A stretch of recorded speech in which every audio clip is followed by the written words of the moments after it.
On est lundi matin, il est 9h40, on a une montagne de boulot et on est dans la voiture à Saint-Égrève, donc pas chez nous, en train de faire charger la voiture sur un parking parce que on a amené les filles, on s'est dit tiens, bonne idée de descendre faire les courses, comme ça c'est fait, on est efficace. On n'avait pas assez de batterie, on n'avait pas la carte pour charger. Donc en fait, on commence le lundi matin n'importe comment. On va être à la maison à 10h30 au lieu de 9h, je pense. C'est vraiment bien de commencer la semaine comme ça, quoi.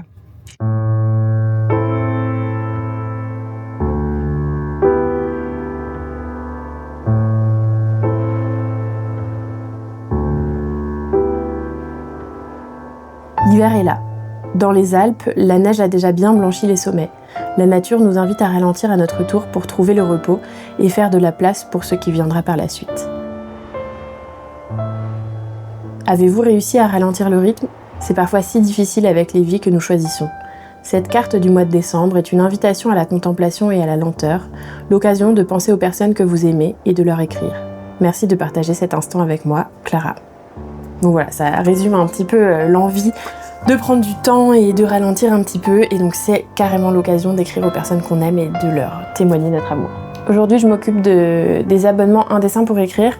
Une fois par mois, je prépare les enveloppes pour les envoyer à toutes les personnes qui se sont abonnées. Et j'en ai une centaine et je suis vraiment très très heureuse de pouvoir envoyer toutes ces cartes à toutes ces personnes et de savoir qu'elles vont ensuite voyager avec les timbres pour aller donner le sourire à d'autres personnes. Peut-être je prends le temps de vous réexpliquer un petit peu ce que c'est cet abonnement, d'où vient cette idée et comment il fonctionne. C'est un abonnement qui s'appelle Un dessin pour écrire, qui est un abonnement de correspondance illustrée. Donc l'idée c'est que je fasse parvenir à tous les abonnés chaque mois une enveloppe, donc une enveloppe en craft comme ça, qui contient deux cartes postales identiques, elles changent tous les mois, c'est un nouveau dessin tous les mois, et un timbre. Et du coup l'idée c'est qu'il y ait une carte postale pour la personne qui reçoit l'abonnement, pour vous, et l'autre, elle vient avec un timbre pour pouvoir être envoyée. Et le but, c'est vraiment de dire à des personnes qu'on les aime, mais de manière hyper simple, parce qu'en fait, vous avez déjà la carte, vous avez déjà le timbre. Il y a juste à inscrire une adresse et un tout petit mot ou un tout petit dessin, et c'est quelque chose qui fait trop plaisir quand on le reçoit. Voilà. Et tous les mois, il y a un petit mot qui accompagne l'abonnement du mois. Évidemment, comme je fais un nouveau dessin par mois, j'ai à chaque fois un dessin original qui est emballé là. Et ce dessin original, je le glisse dans une des enveloppes tirées au sort. Donc une fois par mois, il y a une des personnes qui est abonnée qui va recevoir le dessin original en cadeau. Enfin, ça me faisait trop plaisir de me dire que en s'abonnant, en fait, on peut avoir une surprise qui débarque dans la boîte aux lettres. Hop là. Allez, c'est parti. Ah, est-ce que je commence par sortir ? Oui, je vais faire la chaîne. Avec Antoine, on a fabriqué une typographie à partir de mon écriture. Enfin, on a fabriqué une petite typo à partir de mon écriture, ce qui nous permet d'imprimer les noms sur les enveloppes, parce que sinon c'est trop long à inscrire et j'ai trop peur de faire des erreurs. Là, au moins, c'est tout propre et c'est tout bien. Et du coup, on les imprime sur notre petite imprimante, ce qui suppose de rentrer les languettes dedans. Et donc là, il faut que je les ressorte. Donc je vais commencer par ça.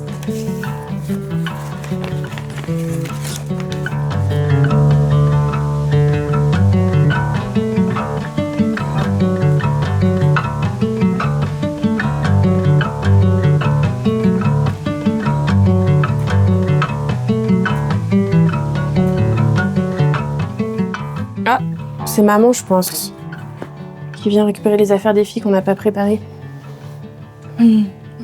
Oups. Ma mère est passée récupérer les affaires des filles parce que j'ai dû m'arrêter parce qu'en fait je les avais pas préparées ce matin. On s'est levé tard, les filles ont fait la grasse mat ce matin, elles se sont réveillées à 8h30 alors que c'est normalement l'heure à laquelle on les dépose à la crèche.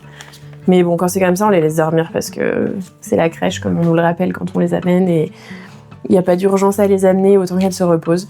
Bon bref, du coup on n'avait pas préparé leurs affaires parce qu'en fait ce soir elles dorment chez mes parents qui les gardent pour nous gentiment parce que j'ai une signature à Bourdoisan dans une librairie pour L'Ours qui danse, le dernier livre que j'ai illustré. Et du coup c'est à 18h30, enfin c'était pas possible d'y aller avec les filles, c'est vraiment l'heure où elles ont besoin de partir pour la nuit. Et donc mes parents les récupèrent ce soir, donc il fallait un petit transfert de leurs affaires pour la nuit.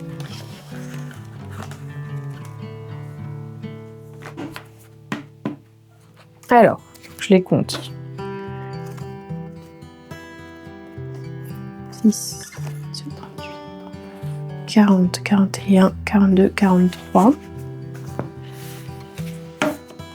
44, 45, 46, 47, 48, 49, 50, 75, 76, 77, 78, 79, 80, 81, 82. Il y en a en fait 83 parce qu'il y a celle que j'ai mise avec l'original. Attends. 83 plus 9, 92, 93, 94. Oui, c'est ça. 94. Mais pourquoi il m'en manque? Qu'est-ce que j'ai foutu? Oh. Mais ça, c'est la loose parce que comment m'y retrouver maintenant? Je devrais en avoir 94, j'en ai 83. Il me manque 11. Juliette. Ah, donc là déjà, il me manque Amélie. Ça va pas être facile. Alice. Sophie. Pauline. Valérie. Clara. J'en ai 2 de plus là-bas. Aïe aïe aïe. Je les recompte toujours pour être sûre que j'en ai le bon nombre. Et là, ça correspondait pas au nombre que je suis censée avoir et je comprenais pas pourquoi il m'en manquait 2. Ben j'ai compris, c'est bon, il y en a le bon nombre, je peux imprimer les timbres. Donc allons dépenser un loyer sur la poste.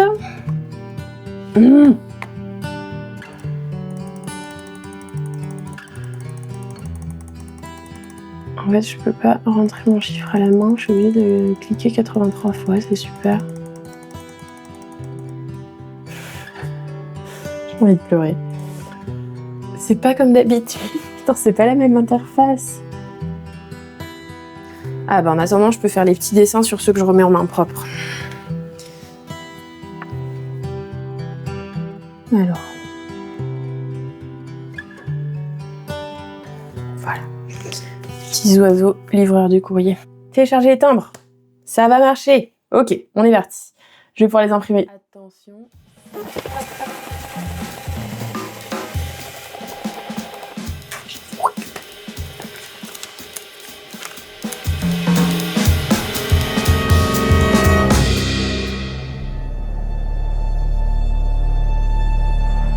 En ce moment, j'ai constamment cette impression d'avoir fait 1000 choses et en même temps l'angoisse de n'avoir rien fait.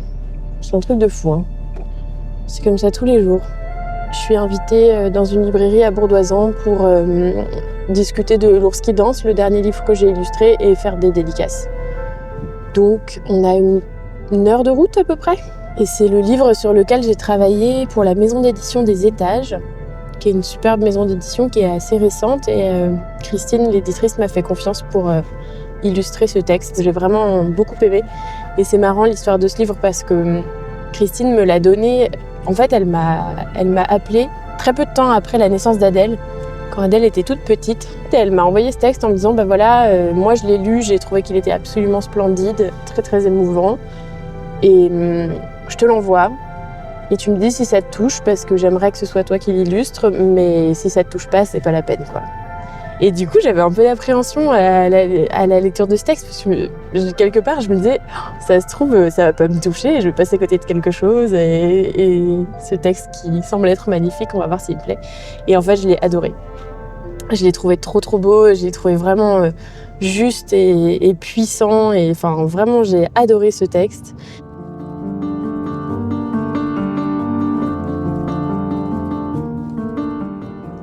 L'ours était face à moi. Elle cueillait des baies en poussant des grognements de satisfaction. Je ne l'apercevais pas parfaitement, car elle était en contre-jour, mais je pouvais voir qu'elle était maigre, le poil souillé, tavelé par les longs mois passés dans sa tanière. Je savais qu'il faudrait faire vite. 10 autres flèches étaient prêtes à être décochées après la première. Le cœur, les poumons, la gorge, les yeux, voilà ce qu'il me fallait viser. Toutes mes flèches devaient atteindre leur but, les unes après les autres. De cette vitesse dépendait ma vie. Quand j'ai tendu la corde de mon arc, quand j'ai senti la flèche vibrer entre mes doigts, j'ai su que quelque chose allait mourir en moi. Le petit garçon qui, au cours des nuits noires, appelait encore sa mère. Un homme allait naître à sa place. Cet homme pourrait tenir la promesse faite à une femme. Il pourrait à son tour avoir des enfants et les élever dans le respect et la dignité. Mais rien ne se passa comme je l'avais imaginé. Au dernier moment, l'ours se retourna, la flèche était déjà partie. J'ai suivi comme au ralenti sa trajectoire. J'ai vu la longue pointe affûtée s'enfoncer dans la tendre blancheur du petit agrippé à son dos. J'ai vu l'ourson tomber à terre. J'ai entendu ses vagissements de bébé et le rugissement de sa mère. J'ai vu la tache qui s'élargissait sous le corps minuscule et le poil d'un blanc de neige devenir rouge. J'ai vu l'ours tenter de se redresser tandis qu'il agonisait. Celui qui n'a jamais observé les manifestations d'une pure douleur ne peut pas les imaginer. C'est le murmure fou de l'amour perdu à jamais. C'est le cri d'angoisse que le ciel lui-même ne peut contenir. C'est ce que l'homme et l'animal ont en commun. Le souffle de la vie, celui de la mort. Cette peine nous réunit. Voilà. Donc on parlait des calendriers de l'Avent, on parlait de Refuge. Est-ce que Refuge avait déjà cette patte un peu qui est ultra caractéristique de toi? Parce que déjà dans Refuge, il y avait... Bah oui, je pense. Enfin, en fait, c'est difficile. C'est toujours difficile à dire pour soi-même. Moi, je pense qu'il y a quelque chose qui se fait naturellement, en fait, à laquelle on... Il y a beaucoup de gens qui attachent énormément d'importance justement à la question de la patte, comme tu dis, ou à la question du style. Ils disent ça c'est ton style, ça c'est... Et en fait, c'est hyper intéressant comme notion et en même temps, ça peut être très effrayant et très enfermant. Parce qu'il y a à la fois une recherche au début, quand on est étudiant, quand on commence à travailler, il y a cette recherche du style qui fait peur un peu parce qu'on se dit comment est-ce que je vais trouver ce qui est moi, ce qui me représente. Et en fait, moi, je pense qu'il faut pas chercher ça. Il faut laisser faire, en fait. Il faut essayer plein de choses et je pense que ça se fait tout seul parce qu'on a une individualité, on a des affinités avec certaines matières, avec certaines couleurs, on a chacun notre manière de dessiner de la même manière qu'on a chacun notre manière d'écrire quand on écrit à la main. Enfin, donc c'est une forme d'écriture qui se fait toute seule. Et je pense que la question du style, justement, elle peut être hyper enfermante et qu'il faut faire attention à ça. Suzanne. Désolée, Suzanne. Je dois faire une affiche pour un nouveau festival de littérature féministe et sauvage qui s'appelle L'Ensauvagé. Et c'est un paysage de montagne qu'on m'a demandé, donc je suis très contente. Et donc je profite de la CSDFI pour avancer parce que j'ai pris du retard. Je suis vraiment à la bourre sur cette fin d'année, c'est un peu chaud. Donc, enfin de la sieste. Il n'y en a qu'une sur deux qui dort. Hein. Mais bon, l'autre pour le moment elle est tranquille. Et donc j'avance petit à petit.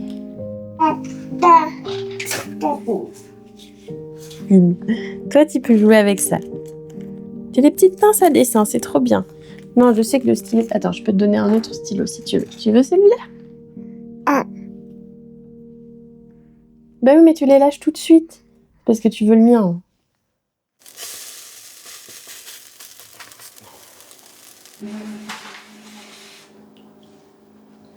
Ouais, ça. C'est des galettes. Tu veux goûter? Non. Non, Suzanne ne veut pas, maman. Comment tu sais que j'en veux pas? Tu m'as pas demandé. Tu m'as pas demandé si j'en voulais.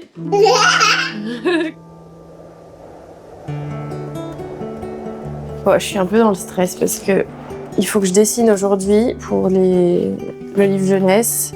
Il est 11h, je m'ai toujours pas mis, j'ai 3 dessins à faire aujourd'hui. Et là, j'étais dans les colis ce matin parce que j'ai eu 2-3 nouvelles commandes que je voulais envoyer, dont un calendrier de l'Avent. Donc, comme on est déjà le 5, je préfère l'envoyer rapidement. Et surtout, j'ai eu 2-3 déboires postaux, genre un truc qui est arrivé, plié. Donc, je le renvoie et du coup, je le renvoie vite parce que c'est pour faire un cadeau et tout. Enfin, bon, bref. Donc, je voulais faire ça ce matin. En plus, Shopify était planté. Donc, je commence la journée un peu dans le stress, mais ça va aller. Je l'aide. Voilà. C'est pas le facteur quand même, hein. Tant que vous pensez. J'ai dû passer une voiture, mais... C'est parti. C'est un livre jeunesse, du coup, sur lequel je bosse. Et j'ai tout ça à réaliser, donc j'ai 15 dessins. Et là, je vais commencer par la couve, et 2 doubles pages intérieures. Et du coup, je vais faire celle-ci où on a de l'extérieur et de l'objet, et celle-ci où on a de l'intérieur. Et je me suis recommandé une table lumineuse, mais je ne l'ai pas encore reçue. Donc en attendant, on va profiter qu'il fasse beau pour décalquer le dessin à la fenêtre.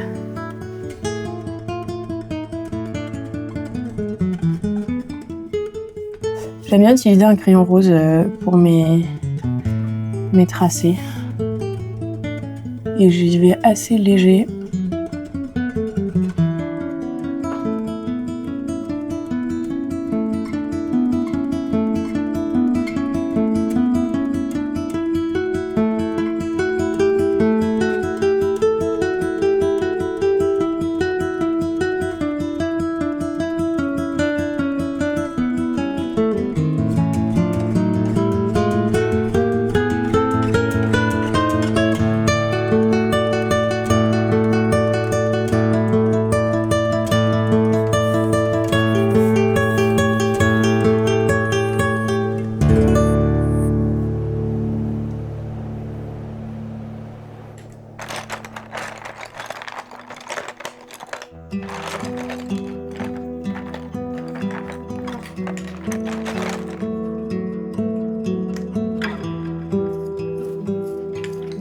Ce livre que j'illustre, il s'appelle Balade, et c'est un texte de Pierre Delier qui m'a été confié par la maison d'édition Didier Jeunesse.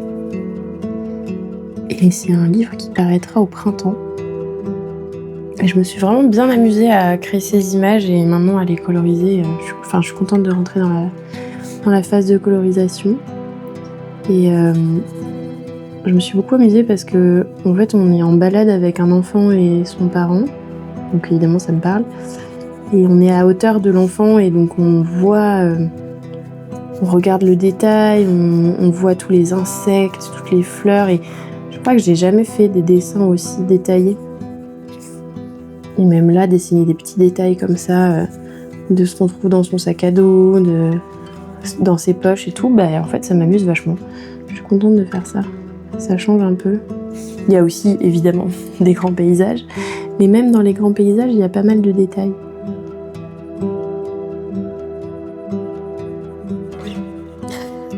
Je suis pas en dette, mais c'est pas la journée la plus facile. Je pense que je suis un peu fatiguée par le rhume et que je suis un peu angoissée en ce moment. Bon voilà, c'est une nouvelle semaine qui se termine. Un peu bizarre aussi parce que c'était une semaine pleine de plein de petits morceaux. Et j'ai aussi préparé, ce que vous n'avez pas vu, je vous montrerai dans la vidéo de la semaine prochaine, le marché de Noël de Clin d'œil que je fais ce week-end, là, 13 et 14 décembre, au Carreau du Temple à Paris. Et n'hésitez pas à passer me voir là-bas, ça me ferait très plaisir. Mais donc il y a eu toute cette préparation, plus le livre jeunesse sur lequel j'avais pas encore eu le temps de travailler, pour lequel j'étais bien en retard. Et donc ça y est, j'ai pu m'y mettre un peu dans l'urgence, mais du coup ça m'a permis de enfin me mettre à dessiner parce que je me rends compte que ça faisait des semaines que j'avais pas vraiment juste pris le temps de dessiner, posé à ma planche de dessin avec la folie de cette fin d'année. Donc voilà, mais du coup j'ai quand même réussi à dessiner grâce à ce projet qu'il fallait vraiment que je rende. Et j'ai réussi à prendre le temps aussi, une fois le soleil revenu, de venir un peu dehors, faire du yoga, respirer. Et ça fait du bien aussi. Quand j'arrive à caler ça dans ma semaine, ne serait-ce qu'une fois, ça change un peu la donne.